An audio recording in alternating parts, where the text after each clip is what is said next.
할렐루야. 거룩하고 복된 주일, 우리 아이들과 함께 주님 앞에 나아가 예배하는 이 시간, 우리 주님이 우리와 함께 하시며 또 우리에게 생명의 말씀, 천국의 복음을 들려주실 줄 믿습니다. 지난 주일 우리는 마태복음 4장에서 예수님이 갈릴리 바닷가에서 베드로와 안드레 그리고 야고보와 요한을 보시고 나를 따라오너라, 내가 너희를 사람 낚는 어부로 만들겠다 하시면서 제자로 부르신 이야기를 함께 살펴보았습니다. 그래서 예수님이 베드로를 부르신 것처럼 우리도 제자로 부르셨다는 것, 베드로처럼 예수님의 제자가 될 능력도 자격도 없는 우리들이지만 그럼에도 우리의 연약함과 부족함을 아시는 주님이 우리를 제자로 부르셨고 우리가 예수님의 제자된 삶을 살아내는 것이 오늘 우리가 이 땅을 살아가는 이유이고 사명이라고 말씀을 깨닫게 되었습니다. 그리고 비록 지금은 제자가 되기에는 부족하지만 예수님 곁에 꼭 붙어 있을 때 베드로처럼 물 위를 걷는 영적 체험을 하고 성령을 받게 되어서 결국에는 참 제자로 성장하고 믿음이라는 게 생기게 됨을 말씀을 통해 깨닫게 되었습니다. 그래서 우리가 단순히 기적만 바라는 그런 어린아이와 같은 신앙, 구경하는 무리가 되지 아니하고 예수의 이름으로 능력을 행하고 복음을 전하는 한 단계 높은 신앙으로 나아가야 하며 그렇게 사는 것이 우리의 사명이고 참된 행복으로 나아가는 길이라고 말씀을 나누고 우리 함께 말씀에 따라 기도하고 결단했습니다. 그럼 여러분은 지난 한 주간 주님 말씀에 의지해서 그 말씀에 순종하고 말씀 따라 살려고 노력하는 제자로 사셨습니까? 만약 지난 한 주 예수님을 따르는 제자로 살지 못하고 기적만을 바라고 세상에서 행복하기만 바라는 그런 무리들처럼 살았다면, 더불어 내 이름과 의를 내세우며 내 생각에 옳은 대로 사셨다면, 그래서 지난 한 주도 어린아이와 같은 신앙에 머물러 계셨다면 여러분 오늘 다시 한번 말씀을 들으시고 제자된 삶으로 한 걸음 더 나아가시길 바랍니다. 왜냐하면 오늘의 본문 말씀은 예수님이 무리에게 하신 말씀이기도 하지만 특별히 제자들을 예수님 앞에 앉게 해서 주신 말씀이기 때문입니다. 오늘의 본문의 말씀 1절은 예수께서 무리를 보시고 산에 올라 앉으셨고 제자들이 나아온지라 하는 이 말씀으로 시작합니다. 우리 오늘 함께한 우리 초등부 친구들이 지루할 수 있기 때문에 목사님이 그림 한 장 가지고 나왔어요. 르네상스 시대의 피렌체 화가 코시모 로렐리라는 사람의 그림인데요. 그리스도의 설교라는 작품입니다. 예수님이 산에 올라가 말씀을 선포하시는 모습이 있죠. 마치 과거에 모세가 시내산에서 하나님께 돌판을 받고 내려와 사람들에게 율법을 선포할 때 모습을 연상케 하는데요. 이는 예수님이 새로운 법을 신약시대 사람에게 선포하신다는 의미입니다. 그리고 예수님 발 아래 제자들이 앉아 있고 또 산 아래는 수많은 사람들, 곧 무리가 예수님의 말씀을 들으려고 몰려들었습니다. 그림 좌측의 밑에 부분에 보시면은 그림 속에 또 다른 그림이 있어요. 예수님이 서 계시고 나병 환자가 예수님께 나와서 병 고쳐주시기를 바라는 그런 모습이 그려져 있습니다. 이때 예수님은 제자들과 무리에게 복에 대해서 말씀하셨습니다. 3절에서부터 10절까지 기록된 8가지 복에 대해서 가르쳐 주셨어요. 그럼 여러분에게 한 가지 질문을 드려보겠습니다. 여러분 중에 복 받고 싶은 사람 있으십니까?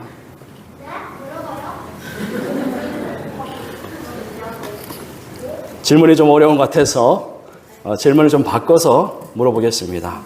여러분 중에 복 받기 싫은 사람 있으십니까? 없지요. 이 세상을 살면서 어느 누구도 복 받기 싫은 사람 없습니다. 그래서 우리가 새해만 되면 새해 복 많이 받으세요, 그렇게 덕담을 하잖아요. 복을 받고 싶은 마음은 교회 다니는 사람이나 안 다니는 사람이나 마찬가지예요. 절에 다니는 사람도 복 받고 싶어서 절에 다니는 거지 심심해서 절에 올라가는 것은 아닐 겁니다. 그래서 사람들이 종교 생활을 하는 이유가 궁극적으로 인간이 가질 수 없는 어떠한 초월적인 힘과 능력, 세상에서 받을 수 없는 자연의 섭리까지도 거스르는 하늘의 복을 구하기 위해서이잖아요. 그래서 이런 상상을 하기도 하죠. 마찬가지로 우리 아이들을 위해서 제가 그림 한 장 가지고 왔어요. 한번 볼까요?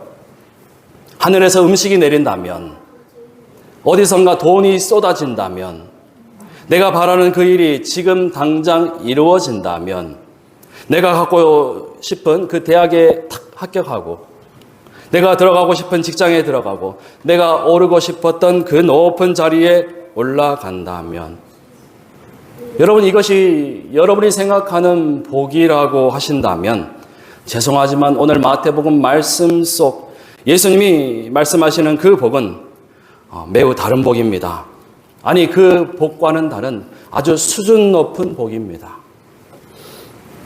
그러니 여러분 말씀에 귀를 기울여 보시기 바랍니다. 네. 친구들, 목사님이 아직 설교를 시작도 안 했어요. 네. 힘내세요. 여러분, 사실 우리 인간은 오래전에 복을 받고 태어난 존재입니다. 창세기 1장 27절에서 28절까지의 말씀을 보면 하나님이 자기 형상 곧 하나님의 형상대로 사람을 창조하시되 남자와 여자를 창조하시고 하나님이 그들에게 복을 주시며 하나님이 그들에게 이르시되 생육하고 번성하여 땅에 충만하라 땅을 정복하라 바다의 물고기와 하늘의 새와 땅에 움직이는 모든 생물을 다스리라 그렇게 말씀하셨습니다. 그러니까 하나님은 우리 인간을 창조하실 때부터 복을 주셨다고 해요. 그래서 아담과 하와를 부족할 것 없는 에덴 동산에서 살게 하셨어요. 우리 친구들 위해서 그림 한 장 또 갖고 왔어요. 하나 볼까요? 에덴 동산의 모습. 하나 더 가져왔어요. 이번에는 우리 청소년 친구들 수준에 맞춘 에덴 동산의 모습. 이렇다는 거죠. 자, 이렇게 하나님이 천지를 창조하실 때 하나님께서 인간을 축복하시며 부족함 없는 세상, 뭐 더 필요한 것도 없는 에덴 동산에서 살게 하셨어요. 이렇게 세상에 많은 복을 주셨는데도 불구하고 인간은 더 많은 복, 또 다른 복에 욕심을 내다가 결국 에덴 동산에서 쫓겨나고 그 후손들이 홍수에 잠겨 죽게 되는 심판을 받고 말았죠. 그래서 하나님은 아브라함 할아버지를 불러서 이렇게 말씀했습니다. 우리 창세기 12장 2절에서 3절까지 말씀, 2절을 우리 초등부 친구들 읽어볼까요? 2절 말씀 시작. 내가 너로 내게 내 이름을 너는 좋아요. 3절 말씀 우리 청소년부 언니 오빠들 읽어보겠습니다. 너를 시작. 너를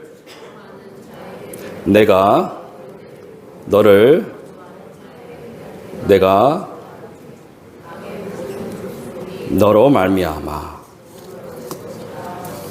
아멘. 고맙습니다. 하나님은 아브라함에게 복이 어디 있는 것이 아니라 아브라함 네가 복이 되어라 이렇게 말씀하셨다는 거예요. 그래서 너를 축복하는 자를 내가 축복하고 너를 저주하는 자를 내가 저주하겠다. 그렇게 말씀하셨어요. 쉽게 말하면 아브라함과 잘 지내는 사람은 복을 받고 아브라함과 다투는 사람은 안 좋은 일이 생긴다는 거예요. 그래서 이제는 아브라함처럼 하나님을 믿는 사람들이 많아지고 하나님을 믿는 사람들이 온 세상에 가득 차서 과거의 에덴 동산처럼 행복한 세상, 하나님의 나라를 세우겠다. 그렇게 말씀하신 겁니다. 그런데 문제가 있어요. 아브라함도 아직 복을 받을 수 있는 그런 마음의 준비가 되지 않았다는 겁니다. 왜냐하면 아브라함도 아담의 후손이에요.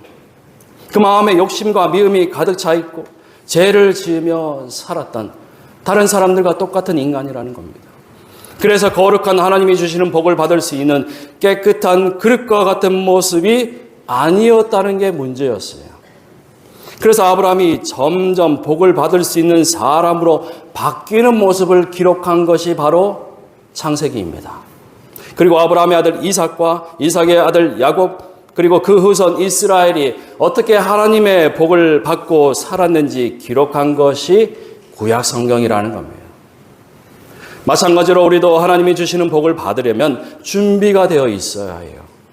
세상 사람들이 말하는 시시한 복이 아니라 하나님이 주시는 진짜 복을 받으려면 우리 생각을 바꾸고 우리 마음을 변화시키고 우리 행동이 바뀌어야 하나님이 주시는 진짜 복을 받을 수 있다는 겁니다. 그리고 그렇게 하나님의 복을 받을 수 있는 모습으로 변화되는 것이 하나님이 기뻐하시는 모습, 태초에 하나님의 형상대로 지음받은 모습이고 그런 모습과 삶으로 변화되는 것 자체가 진짜 복이다라는 말씀입니다. 친구들 좀 알겠어요? 우리 청소년부 친구들 이해했죠? 잘 모르겠죠? 잘 모르기 때문에 우리 친구들과 또 우리를 위해서 예수님께서 직접 이 땅에 내려오셔서 무리들 가운데 또 제자들을 불러 모으시고 말씀을 선포하신 겁니다. 예수님이 제자들과 사람들에게 첫 번째로 말씀하신 그 복은 천국이에요.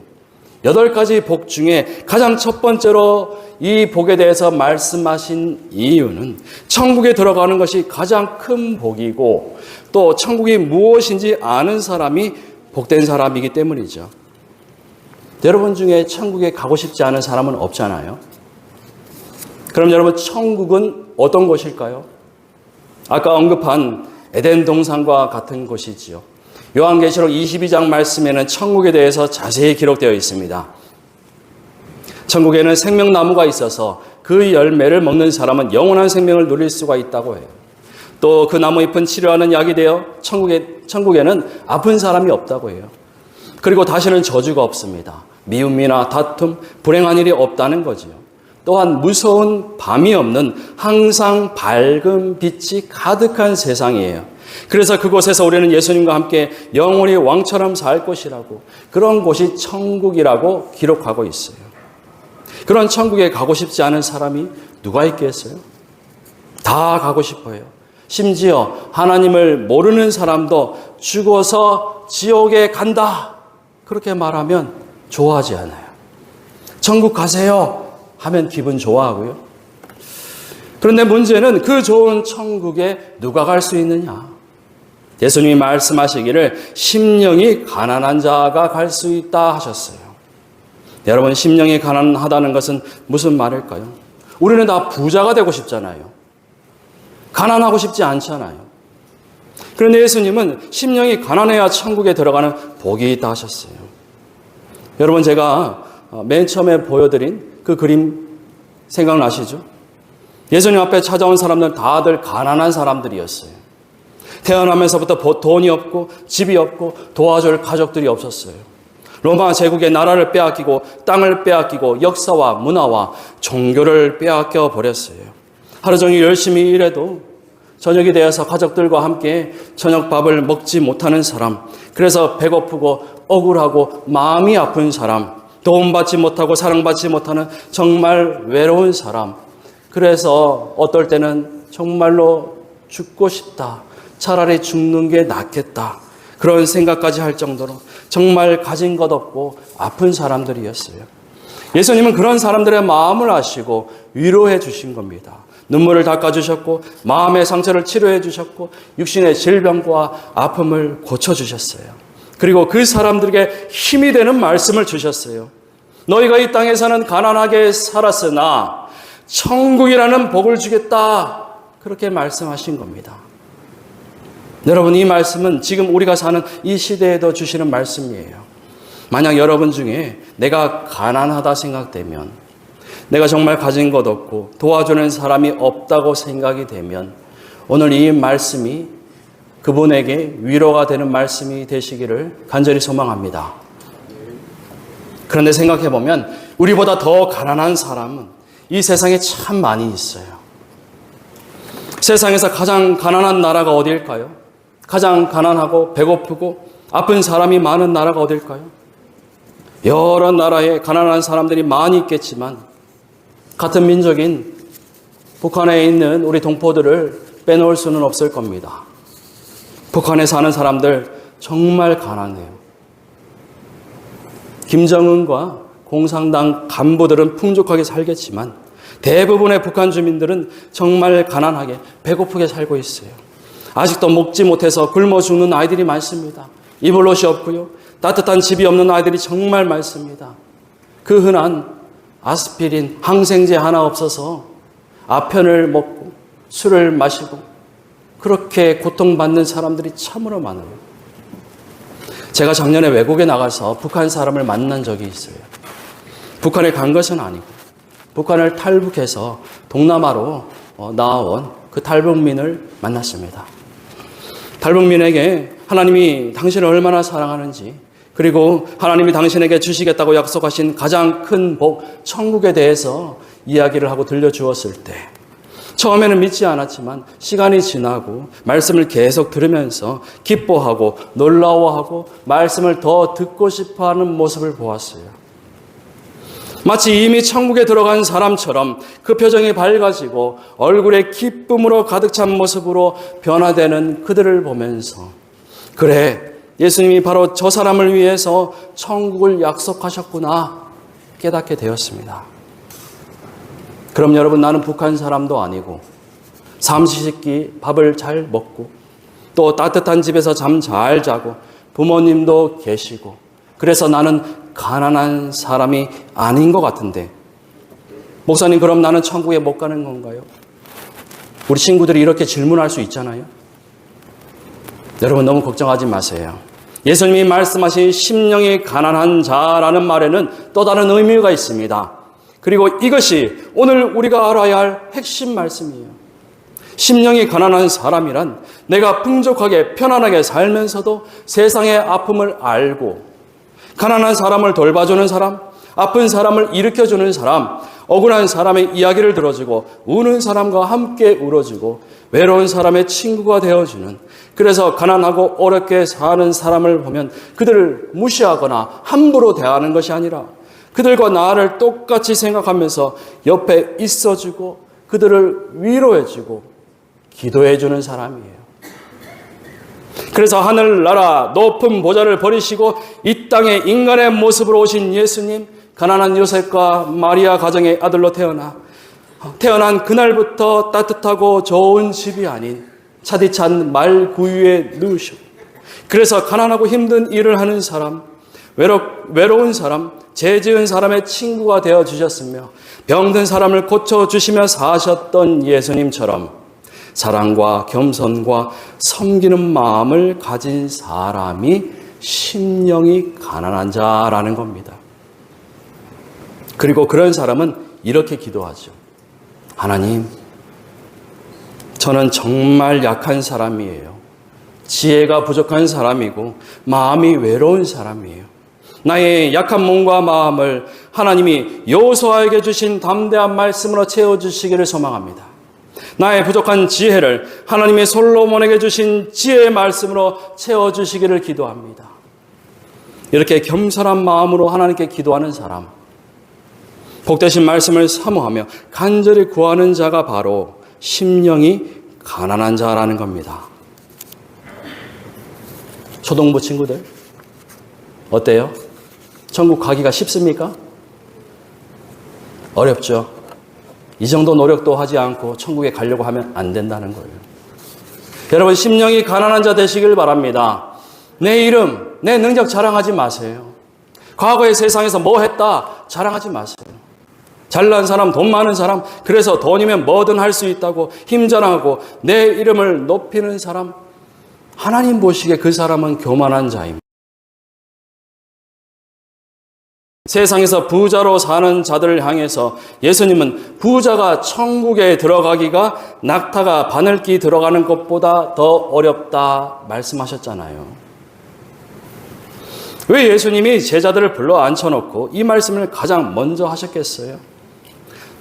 나 잘났다고, 누가 더 크냐고, 누가 더 공로가 있고 대단한 사람이냐고 자랑하지 말고 나보다 작은 사람 돌봐주고 그 작은 사람보다 더 낮은 자세로 겸손하게 살라고, 그래서 심령이 작은 자라가 되라고 이 말씀 주신 거잖아요. 안타깝게도 이 말씀을 하실 때 제자들은 말씀을 이해할 수도 따를 수도 실천할 수도 없었습니다. 왜요? 아직 그들은 제자가 되지 않았기 때문이죠. 그래서 결국 우리 주님이 그 삶을 먼저 살아 보이셨어요. 가난한 자들과 함께하고 우는 자들과 함께 울고 죄인들과 식사를 하고 죄로 인해 형벌을 받을 자들을 위해 가장 고통스러운 형벌 십자가에서 죽으셨다는 겁니다. 세상 사람들이 보기에는 예수님은 참 불행한 인생이에요. 하지만 가난한 사람에게는 희망이 되어 주셨습니다. 아프고 병든 사람, 죄인들에게는 구원자가 되어 주셨어요. 그래서 그들 마음에 천국이 찾아오도록 해주신 참으로 행복한 인생을 산 사나이입니다. 주님은 오늘 우리에게도 이 말씀을 주시면서 심령이 가난한 자가 되라고, 진짜 제자로 한번 살아보라고, 정말 행복한 인생 한번 살아보라고 이 말씀 주시는 겁니다. 여러분, 스스로를 좀 내려놓으세요. 내 안에 주님을 모시려면 내 생각이 비워져야 하고 내 마음이 깨끗해져야 해요. 가난한 심령이 되어야 한다는 겁니다. 그렇지 않고서는 예수님의 제자가 될 수 없고 우리가 예수님을 정말로 믿는다 말할 수도 없는 거지요. 그래서 마태복음 7장 21절에서 나더러 주여 주여 하는 자마다 다 천국에 들어갈 것이 아니요 다만 하늘에 계신 내 아버지의 뜻대로 행하는 자라야만 들어갈 수 있다, 그렇게 말씀하셨어요.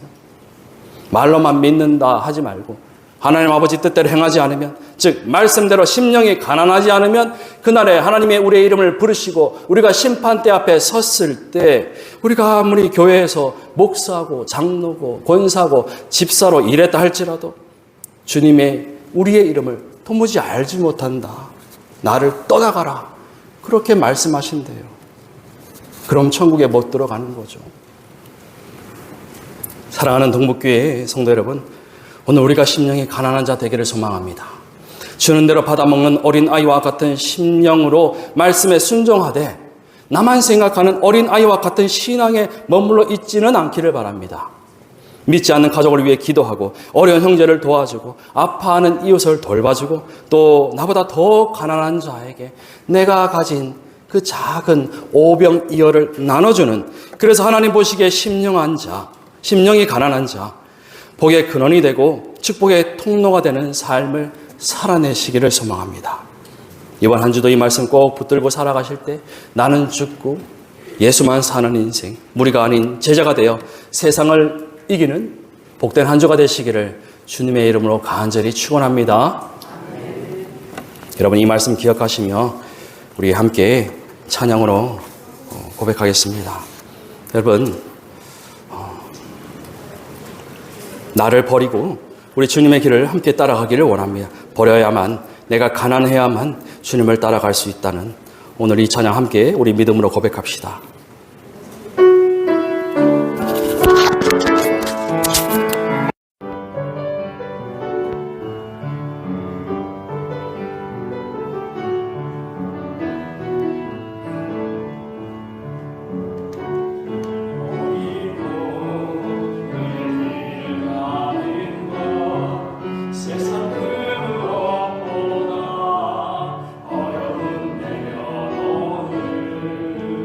내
내려놓고 내 안에 예수를 모셔야 하고, 그래야만 이 땅에서 행복하고 죽어서도 영원한 행복을 누릴 수 있다는 거예요. 그러기 위해서는 여러분 심령이 가난한 자 되시길 바랍니다. 겸손한, 용서하고 위로하고 함께 울어주고 함께 아파하는 자, 예수님처럼 심령이 가난한 자가 되어서 지금 오늘부터 천국 백성으로 천국을 소유하며 사시길 바랍니다. 여러분 세상에서 부자 되면 뭐예요? 돈이 주인 되고 죽도록 돈 때문에 죄짓고 돈에 집착하는 불행한 인생이 시작됩니다. 그럴 바에는 차라리 돈 없고 가난한 것이 축복이라는 말씀이에요. 오늘 우리가 주님의 제자된 삶을 살아갈 때, 말씀에 순종할 때 물질을 따라오는 겁니다. 하나님의 물질을 채워주시고 사람을 보내주실 줄 믿습니다. 여러분 이러한 믿음으로 기도하실 때 하나님 내가 아직도 내려놓지 못한 것이 있다면 내려놓는 용기와 믿음을 주시라고, 그래서 심령이 가난한 자들에게 이제 진짜 예수님 제자로 한번 멋지게 살게 해달라고 우리 주여 한번 부르기도 하겠습니다. 주여